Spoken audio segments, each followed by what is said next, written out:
Google kicking off its annual I/O Developers Conference in just over an hour, expected to tout new AI features and investments amid investor uncertainty about the future of the search giant's core business.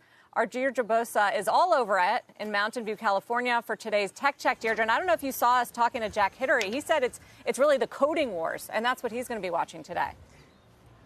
Right, and this whole shift to vibe coding, Google is certainly on that trend, which has sort of given it an edge lately, but mostly over the last few years, Google has looked vulnerable in the age of AI. That could be beginning to change with things like vibe coding and broader shifts as well. Today's keynote will be a chance to really shift the narrative if it can do so. Now, Alphabet shares, they have climbed back from those Eddie Q comments just a few weeks ago about declining Safari search volumes and viable alternatives to search. And underneath the surface, Google is catching up as it focuses on adoption. Key word here. New data from Morgan Stanley shows that Gemini saw the biggest user growth of any consumer AI platform over the last 6 months.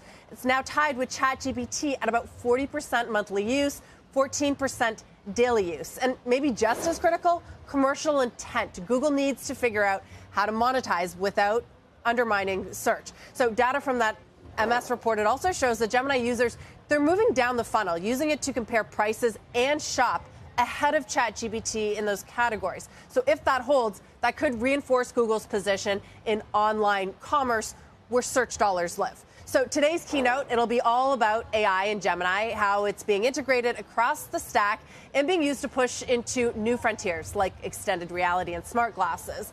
I'll be on the lookout in particular for how they're going to lean into AI overviews. This is their way of bringing AI into search without breaking what makes it so profitable. Now, they started rolling this out on Google's main search page earlier this year, and it's one of the clearest signs of how Google is really trying to evolve search from within rather than replace it. So in other words, tie this to Gemini, tie users to Gemini and make it feel essential, not just experimental.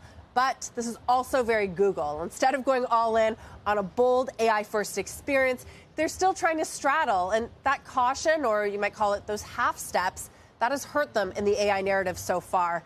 It gets underway, guys, in a few hours here at Shoreline, right behind me. Thousands of people will be streaming in. We're across from Google campus. Later today, I'll be speaking to Google's head of search, as well as the Waymo co-CEO. A reminder that it's not just this big search giant, but it's got experiments in all these different places and clear leader in robotaxis. So it'll be interesting to hear what they have to say there. Yeah, we mentioned earlier this expanded approval for Waymo down to San Jose. On the search, though, part of it, Dee, I wonder if all of this strikes you as a convincing retort to those who say that Google's going through some sort of existential crisis.